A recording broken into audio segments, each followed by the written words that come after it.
revelation, DHS uncovers a sinister alliance between corrupt Portland police and Antifa.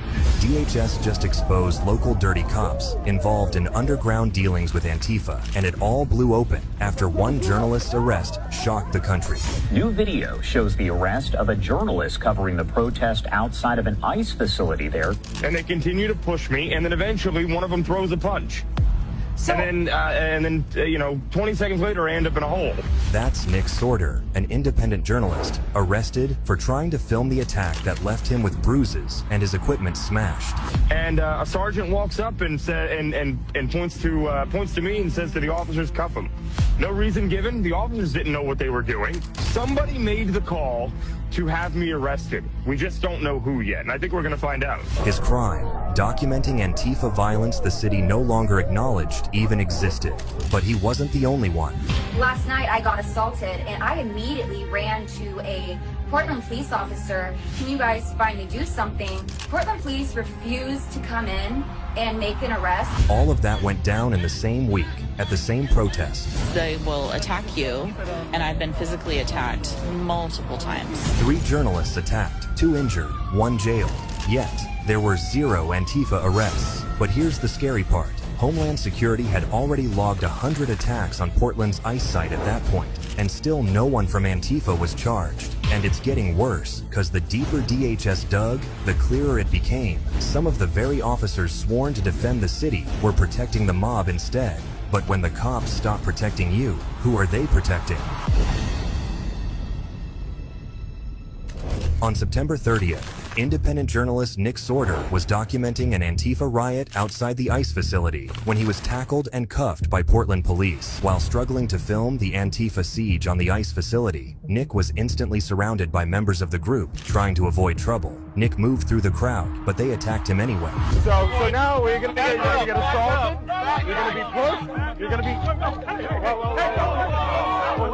Don't do that! Where'd it go? They threw several punches his way and tackled him to the ground.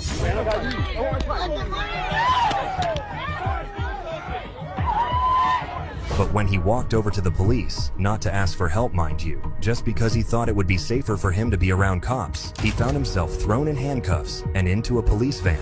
Earlier that week, reporter Katie Daviscourt was hit in the face with a flagpole. The suspect walked free, while officers looked on. According to Homeland Security briefings, Portland police had failed to enforce basic riot laws during more than 20 separate attacks on the ICE facility. But the real revelation came when internal city audits showed where the money went. In 2024, Mayor Ted Wheeler's administration redirected $15 million from the police budget into so-called community safety grants. Those same grants funded the very groups DHS was tracking, painting a picture of protection in exchange for money. And that's when federal investigators stepped in. Because if local officers were taking direction or pay from activist networks, what else was going on in Portland? And what does that mean for other major cities where Antifa had a strong hold? What started as one bad arrest was now the centerpiece of a federal corruption probe, and DHS was about to follow the money.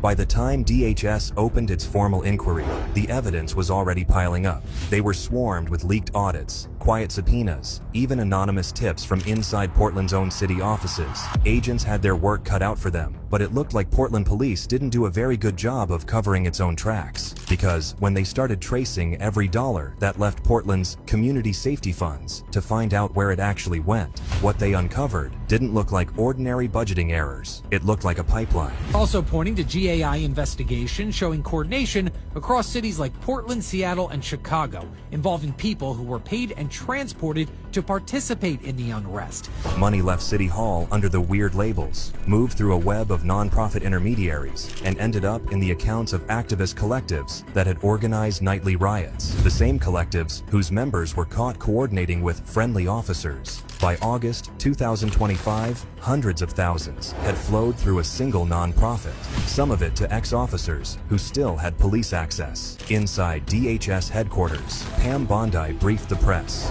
Fighting crime is more than just getting the bad guy off the streets.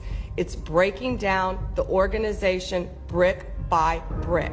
By early October, DHS expanded the case into a federal corruption probe spanning multiple states, and what they found was no longer just a local scandal. It was evidence that ideological money could buy silence, compliance, and maybe even a badge. And when those findings reached the Justice Department, the case stopped being administrative. It became criminal.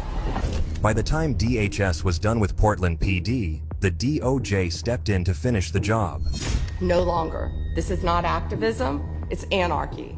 By October 3rd, Assistant Attorney General Harmeet Dillon announced a civil rights investigation into Portland's handling of the ICE facility riots and the arrests that followed. Her letter to Police Chief Bob Day and City Attorney Robert Taylor demanded everything: body camera footage, arrest logs, internal emails, after-action reports. The order came directly from Washington. Dillon wrote that her office was examining whether Portland officers used policing powers in a manner that may be based on viewpoint discrimination. In plain terms, whether the city had been targeting one side of the political divide while giving the other a pass. Investigators began by reconstructing the two incidents that triggered the probe: the attack on reporter Katie Davis-Court and journalist Nick Sorter. Portland officials defended the arrests. A bureau spokesperson told Fox News Digital that police acted on observed behavior and probable cause, not political affiliation or public profile. But that statement didn't quiet the storm. You see, the DOJ came with receipts. Dillon's office cited more than 20 Department of Homeland Security reports describing non-intervention events during the same protests, nights when officers simply stood by as Antifa wreaked havoc on the city. Those same reports were already linked to the financial audit of Portland's community safety grants. Now, the Justice Department was adding a constitutional layer: whether choosing to arrest one side whilst protecting the other violated equal protection guarantees. On October 5th, Dillon confirmed that the Civil Rights Division, under Attorney General Pam Bondi, had authorized a joint review with federal auditors, and at that point, the scope went beyond the two journalists. Investigators were instructed to examine any case in which Portland police detained counter-protesters or conservative demonstrators while declining to pursue charges against Antifa-aligned offenders.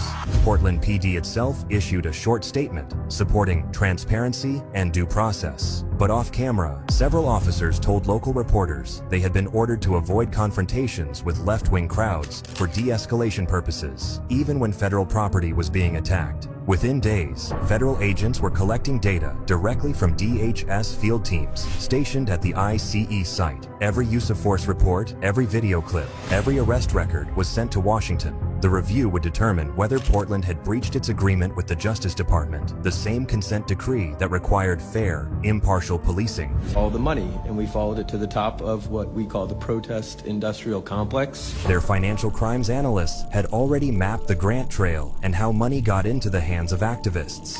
Now, they were tracking who funded the organizations behind the street violence. That's when they noticed a shocking pattern. The same names began appearing in multiple federal briefings. Nonprofits registered in Portland, Seattle, and Chicago, all linked through identical wire transfers and event permits. The funding pattern matched intelligence